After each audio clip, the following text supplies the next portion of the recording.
नमस्कार दोस्तों, dark side diaries में स्वागत है। आज हम बात करने वाले हैं नेटफ्लिक्स की सबसे पॉपुलर सीरीज स्ट्रेंजर थिंग्स के सीजन 1 के पूरे एपिसोड्स के बारे में। तो बिना किसी देरी के कहानी शुरू करते हैं।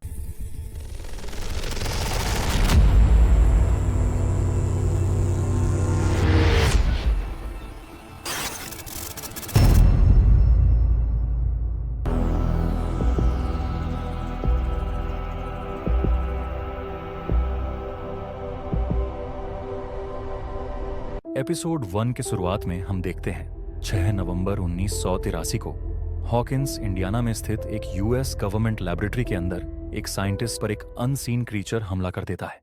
इसके बाद कहानी हमें 12 साल के विल बायर्स तक ले जाती है, जो अपने दोस्तों माइक व्हीलर, डस्टिन हेंडरसन और लूकास सिंक्लेयर के साथ डंजन्स एंड ड्रैगन्स खेलने के बाद साइकिल से घर लौट रहा होता है। रास्ते में विल का सामना उसी क्रीचर से होता है और वह रहस्यमयी तरीके से गायब हो जाता है। अगले दिन विल की सिंगल मदर जॉयस बायर्स उसके लापता होने की सूचना पुलिस चीफ जिम हॉपर को देती है। हॉपर जॉयस को यह कहकर आश्वस्त करते हैं कि ज्यादातर मिसिंग चिल्ड्रन जल्दी मिल जाते हैं और वो उसकी तलाश शुरू करते हैं। उधर प्रयोगशाला में डॉक्टर मार्टिन ब्रेनर बेसमेंट से बहे रहे एक अनऑर्गेनिक सब्सटेंस की जांच करता है और दावा करता है कि द गर्ल ज्यादा दूर नहीं गई हो सकती। इसी दौरान एक नर्वस यंग गर्ल जो हॉस्पिटल गाउन पहने होती है एक लोकल डाइनर में भटकती हुई पहुंचती है। डाइनर का ओनर बेनी उसकी आर्म पर बना 011 का टैटू देखता है और जानता है कि उसका नाम 11 है। ब्रेनर फोन लाइंस की मॉनिटरिंग कर रहा होता है और जैसे ही बेनी सोशल सर्विसेज को कॉल करता है, एजेंट्स को डिनर भेज दिया जाता है। एजेंट्स बेनी को मार देते हैं, लेकिन 11 अपनी टेलीकिनेटिक एबल्स का इस्तेमाल करके वहां से भागने में सफल हो जाती है। इसी बीच जॉयस को एक मैजिक फोन कॉल आता है, जिसके बाद उसका फोन शॉर्ट सर्किट हो जाता है और उसे लगता है कि यह कॉल विल की ओर से थी। आखिर में वुड्स में विल की तलाश करते समय माइक, डस्टिन और लूकस की मुलाकात 11 से होती है और इसी के साथ एपिसोड 1 खत्म होता है। एपिसोड 1 में हमने देखा विल बायर्स रहस्यमय तरीके से गायब हो जाता है। जॉयस हॉपर को सूचित करती है। 11 लैब से भागकर लड़कों से मिलती है। इस एपिसोड में हम देखते हैं कि लड़के 11 को अपने साथ माइक के घर ले आते हैं। यहां इस बात पर मतभेद हो जाता है कि अब आगे क्या किया जाए। माइक एक योजना बनाता है कि 11 एक रनवे होने का नाटक करे और उसकी मां कैरन से मदद मांगे, लेकिन 11 इस बात से इनकार कर देती है और बताती है कि बर्डमैन उसके पीछे पड़े हुए हैं। दूसरी ओर विल का भाई जोनाथन उसे खोजने के लिए अपने अलग रह रहे पिता लॉनी से इंडियानापोलिस में मिलने जाता है, लेकिन लॉनी उसे टाल देता है। इसी बीच हॉपर की सर्च पार्टी को लैबोरेटरी के पास एक हॉस्पिटल गाउन का टुकड़ा मिलता है। एक फोटोग्राफ में विल को पहचानने और अपनी टेलीकिनेसिस दिखाने के बाद 11 लड़कों को इस बात के लिए मना लेती है कि वे उस पर भरोसा करें, क्योंकि उन्हें लगने लगता है कि 11 विल को ढूंढ सकती है। इसके बाद डंजन्स एंड ड्रैगन्स के बोर्ड का इस्तेमाल करते हुए 11 इशारा करती है कि विल बोर्ड के अपसाइड डाउन वाले हिस्से में है और वही क्रिएचर जिसे वे डेमोर्गॉन कहते हैं उसका पीछा कर रहा है। इधर माइक की बहन नैन्सी और उसकी दोस्त बाबरा बाब हॉलैंड नैन्सी के बॉयफ्रेंड स्टीव हैरिंगटन के साथ एक पार्टी में जाती है। उसी दौरान स्टीव के घर के पास विल को खोजते हुए जोनाथन चुपके से पार्टी की तस्वीरें लेता है। इसी बीच जॉयस को विल की ओर से एक और कॉल आती है। वह अपने स्टीरियो से म्यूजिक बजता हुआ सुनती है और दीवार के अंदर से एक क्रीचर को आते हुए देखती है। वहीं स्विमिंग पूल के पास अकेली रह गई बार्ब पर डेमोगोर्गोन हमला करता है और वह रहस्यमयी तरीके से गायब हो जाती है और एपिसोड 2 खत्म होता है। एपिसोड 2 में हमने देखा 11 की पावर्स और अपसाइड डाउन की डरावनी दुनिया, बार्ब की मैजिकल डिसअपीयरेंस और विल की लोकेशन को लेकर सस्पेंस। इस एपिसोड में हम देखते हैं कि बार्ब की आंख अपसाइड डाउन में खुलती है, जो एक सड़ती हुई और झाड़ियों से भरी वैकल्पिक दुनिया है। बार्ब वहां से भागने की कोशिश करती है, लेकिन डेमोगोर्गोन उस पर हमला कर देता है। उधर जॉयस को पूरा यकीन हो जाता है कि विल उससे लाइट बल्ब्स की रोशनी में आने वाले पल्स के जरिए बात करने की कोशिश कर रहा है। दूसरी ओर हॉपर हॉकिंस लैब जाता है, जहां लैब का स्टाफ उसे उस रात की डॉक्टर्ड सिक्योरिटी फुटेज दिखाने की अनुमति देता है जिस रात विल गायब हुआ था। इस फुटेज को देखने के बाद हॉपर ब्रेनर की जांच शुरू करता है और प्रोजेक्ट MK अल्ट्रा में उसकी इन्वॉल्वमेंट का पता लगाता है। साथ ही उसे यह भी पता चलता है कि टेरी आइव्स नाम की एक महिला ने सालों पहले आरोप लगाया था कि ब्रैनर उसकी बेटी को ले गया था। हम देखते हैं 11 को अपने अतीत की एक याद आती है जिसमें ब्रैनर, जिसे वह पापा कहती है, उसे टेलीकिनेटिकली एक बिल्ली को नुकसान पहुंचाने से इनकार करने पर सजा देता है। इसी बीच पार्टी की तस्वीरें मिलने के बाद स्टीव गुस्से में जोनाथन का कैमरा तोड़ देता है। वहां नैन्सी को बारब की एक फोटो मिलती है और उसे एहसास होता है कि बारब लापता है। बर्ब की तलाश में स्टीव के घर वापस जाकर जांच करते हुए नैन्सी को बर्ब की अनटच्ड वॉक्सवैगन मिलती है। वहीं उसका सामना डेमोगोर्गन से होता है, लेकिन वह बचकर निकलने में सफल रहती है। उधर जॉयस अपनी दीवार पर क्रिसमस लाइट्स के साथ एक अल्फाबेटिक बोर्ड बनाती है जिसके जरिए विल उसे संकेत देता है कि वह वहीं है और जॉयस को वहां से भागना चाहिए क्योंकि डेमोगोर्गन दीवार से बाहर आने वाला था। यह मानते हुए कि 11 को पता है कि विल कहां है, लड़के उससे उन्हें वहां ले चलने के लिए कहते हैं और 11 उन्हें विल के घर ले जाती है। इसे लड़के निराश होते हैं और उसी वक्त उन्हें सामने से पुलिस और एक एम्बुलेंस गुजरता देखते हैं। 11 विल कहती है और वहां से वे इमरजेंसी व्हीकल्स का पीछा करते हुए पास की एक क्वारी तक पहुंचते हैं। वहां पानी से विल का शरीर बरामद किया जाता है और एपिसोड 3 खत्म होता है। एपिसोड 3 में हमने देखा बार्ब डेमोगोर्गन द्वारा अपसाइड डाउन में ले जाई जाती है। जॉयस क्रिसमस लाइट से विल से संवाद करती है। हॉपर हॉकिंस लैब की जांच करता है। ब्रेनर और एम के अल्ट्रा का खुलासा। विल की बॉडी पानी में मिलती है। इस एपिसोड में हम देखते हैं कि जॉयस को इस बात पर विश्वास नहीं होता कि क्वारी में मिली बॉडी विल की है। वहीं दूसरी ओर माइक का 11 पर भरोसा नहीं होता जब तक कि 11 यह साबित नहीं कर देती कि विल अभी भी जीवित है और माइक के वॉकी टॉकी के जरिए उसकी आवाज सुनाती है। फिर माइक अपने साथियों को भी बताता है। इसके बाद लड़के यह सोचते हैं कि 11 स्कूल में हम रेडियो का इस्तेमाल करके विल से बात कर सकती है। इधर नैन्सी को जोनाथन की एक फोटो में बार्ब के पीछे एक फिगर दिखाई देता है जिसे जोनाथन अपनी मां द्वारा बताए गए डेमोगोर्गन के विवरण से मेल खाता हुआ मानता है। नैन्सी बार्ब के डिसअपीयरेंस के बारे में पुलिस को बताती है। बाद में उसका स्टीव से झगड़ा हो जाता है क्योंकि स्टीव को बार्ब की बजाय केवल अपनी और अपने पिता के गुस्से से बचने की चिंता होती है। उधर हॉपर को क्वारी में मिली बॉडी की ऑथेंटिसिटी पर शक होने लगता है जब उसे पता चलता है कि यूजुअल कॉर्नर जो वहां डेड बॉडी इन्वेस्टिगेट करता था उसको को घर भेज दिया गया था और कोई और विल की डेड बॉडी इन्वेस्टिगेट कर रहा था। हॉपर उस स्टेट ट्रूपर का सामना करता है जिसने बॉडी पाई थी और उसे तब तक पीटता है जब तक वह यह स्वीकार नहीं कर लेता कि उसे झूठ बोलने का आदेश दिया गया था। इसके बाद लड़के 11 को सीक्रेटली स्कूल ले जाते हैं ताकि वह रेडियो का इस्तेमाल करके विल से बात कर सके। उसी समय जॉयस अपने लिविंग रूम की दीवार के पार विल की आवाज सुनती है। वॉलपेपर फाड़कर वह विल को देख पाती है।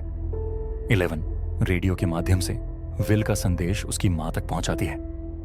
आखिर में हॉपर मॉर्ग जाता है और पता चलता है कि बॉडी फेक है। उसे शक हो जाता है कि इसके पीछे ब्रेनर है और इसी शक के साथ वह हॉकिंस लैब में घुस जाता है और इसी के साथ एपिसोड 4 खत्म होता है। एपिसोड 4 में हमने देखा जॉयस क्वारी में मिली बॉडी को विल की मानने से इनकार करती है। 11 रेडियो सिग्नल से साबित कर देती है कि विल जीवित है। हॉपर को विल की फेक बॉडी मिलता है और उसे लैब का इन्वॉल्वमेंट होने की शक होता है। इस एपिसोड में हम देखते हैं कि हॉपर लैब के अंदर सर्च करता है। वो लैब में बने अपसाइड डाउन की दरवाजा भी देखता है, लेकिन उसके कुछ रिएक्ट करने से पहले लैब के गार्ड्स उसे बेहोश कर देते हैं। उधर लड़के अपने साइंस टीचर मिस्टर क्लार्क से पूछते हैं कि क्या ऑल्टरनेट डायमेंशंस के बीच यात्रा संभव है। इस पर मिस्टर क्लार्क बताते हैं कि थियोरेटिकल रूप से डिमेंशंस के बीच एक गेट हो सकता है। कुछ समय बाद हॉपर अपने घर पर होश में आता है और वहां उसे एक हिडन माइक्रोफोन मिलता है। इससे उसे एहसास होता है कि जॉयस हमेशा सही थी। इसी दौरान लड़के अपने कंपासेस का फॉलो करते हुए उस गेट की तलाश में निकलते हैं जो पृथ्वी के इलेक्ट्रोमैग्नेटिक फील्ड को प्रभावित कर सकता है। इस बीच 11 को अपने अतीत की एक और याद आती है जिसमें उसे सेंसरी डिप्रिवेशन टैंक में रखा गया था ताकि वह टेलीपैथिक रूप से एक सोवियत आदमी को रूसी में बोलते हुए सुन सके। इसी प्रक्रिया के दौरान वह अनजाने में डेमोगोर्गन के संपर्क में आ गई थी। डेमोगोर्गोन के एक और एनकाउंटर का डर महसूस करते हुए 11 कंपैसेस की दिशा बदल देती है। लूकास इसे बिट्रेयल समझ बैठता है, जिससे माइक और लूकास के बीच झगड़ा हो जाता है और 11 टेलीकिनेटिकली लूकास को माइक से दूर फेंक देती है। जब डस्टिन और माइक अनकॉन्शियस लूकास को संभालने लगते हैं, 11 वहां से गायब हो जाती है। दूसरी ओर नैन्सी और जोनाथन डेमोगोर्गोन को मारने की योजना बनाते हैं। वुड्स में सर्च करते हुए नैन्सी अपसाइड डाउन की एक छोटी गेट तक पहुंचती है। नैन्सी उसके पार क्रॉल करती है, लेकिन अनजाने में डेमोगोर्गोन का ध्यान आकर्षित कर देती है। धीरे धीरे अपसाइड डाउन का गेट बंद होने लगता है। जोनाथन नैन्सी को ढूंढने की कोशिश करता है, लेकिन उसे वह नहीं मिलती और इसी के साथ एपिसोड 5 खत्म होता है। एपिसोड 5 में हमने देखा मिस्टर क्लार्क बच्चों को समझाता है कि जैसे फ्ली रस्सी पर चल सकता है, वैसे ही इंसान दूसरी डिमेंशन में एक्रोबैट की तरह जा सकता है। हॉपर हॉकिंस लैब में अप्स डाई डाउन की दरवाजा देखता है और उसे जॉयस की बात पर यकीन होता है। 11 को याद आता है कि एक्सपेरिमेंट के दौरान उसने गलती से अपसाइड डाउन का गेट खोल दिया था। नैन्सी पैड में बने एक छोटे होल की मदद से अपसाइड डाउन में पहुंचती है और वहां फंसती है।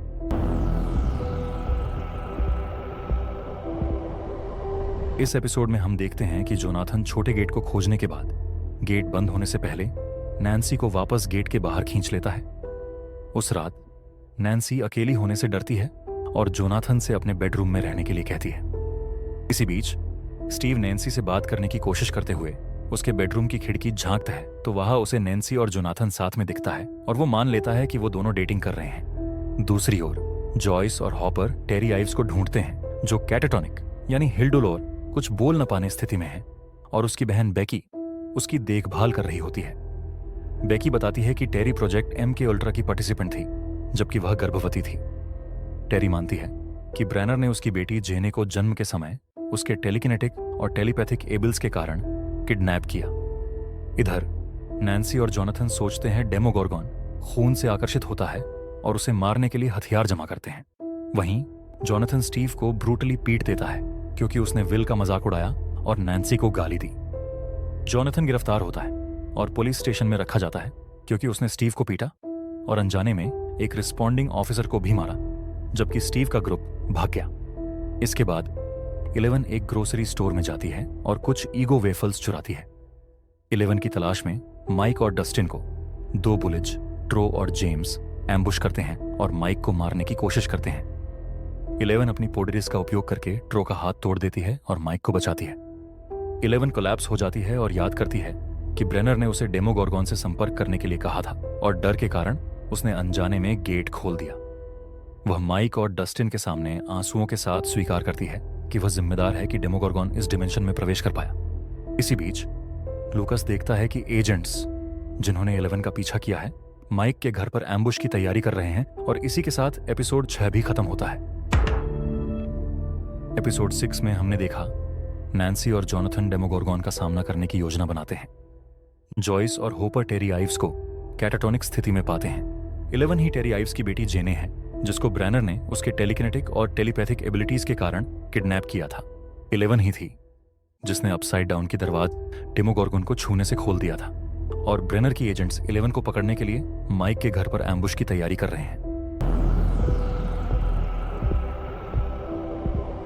इस एपिसोड में हम देखते हैं कि लूकास माइक को चेतावनी देता है कि एजेंट्स 11 की तलाश कर रहे हैं। इसके बाद माइक, डस्टिन और 11 घर से भाग जाते हैं, जबकि ब्रेनर और उसके एजेंट्स वैन्स का उपयोग करके बच्चों का पीछा करते हैं। रास्ते में 11 अपनी टेलीकिनेटिक शक्ति से एक वैन को पलट देती है जो उनके लिए बाधा बन रहा था और बच्चे बच निकलते हैं। इस घटना के बाद लूकास माइक और 11 से सॉरी कहता है और बच्चे जंकयार्ड में छुप जाते हैं। इसी बीच नैन्सी और जोनाथन जॉयस और हॉपर को डेमोगोर्गोन के बारे में अपनी जानकारी बताते हैं। हॉपर ट्रॉय से पता लगाता है कि 11 बच्चों के साथ है।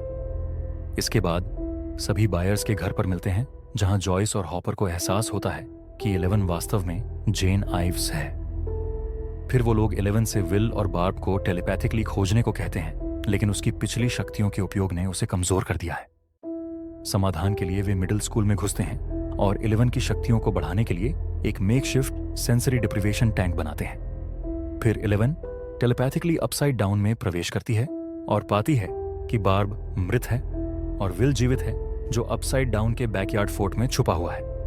इस जानकारी के आधार पर यह समझ आता है कि गेट लैब के बेसमेंट में है और होपर और जॉयस लैब में घुसते हैं, लेकिन उन्हें सिक्योरिटी गार्ड्स पकड़ लेते हैं। इसी बीच नैन्सी और जोनाथन चोरी छुपे पुलिस स्टेशन जाते हैं ताकि वे पहले खरीदे गए हथियार वापस ले सकें और डेमोगोर्गन को लुभाकर मारने की योजना बनाएं। अपसाइड डाउन में डेमोगोर्गन विल के फोर्ट में घुस जाता है और एपिसोड 7 खत्म होता है। एपिसोड 7 में हमने देखा लैब एजेंट्स 11 के पीछे है। 11 की पावर्स सेंसरी टैंक से बढ़ती हैं। बर्ब की डेथ हो चुकी है और विल अभी भी सर्वाइवल के लिए स्ट्रगल कर रहा है। डेमोगोर्गन विल को अपसाइड डाउन में अटैक कर देता है। इस एपिसोड में हम देखते हैं कि हॉपर, जो सालों पहले अपनी बेटी सैरा के कैंसर से निधन से परेशान है, 11 का स्थान ब्रेनर को बता देता है। इसके बदले ब्रेनर हॉपर और जॉयस को अपसाइड डाउन में विल को बचाने की अनुमति देता है।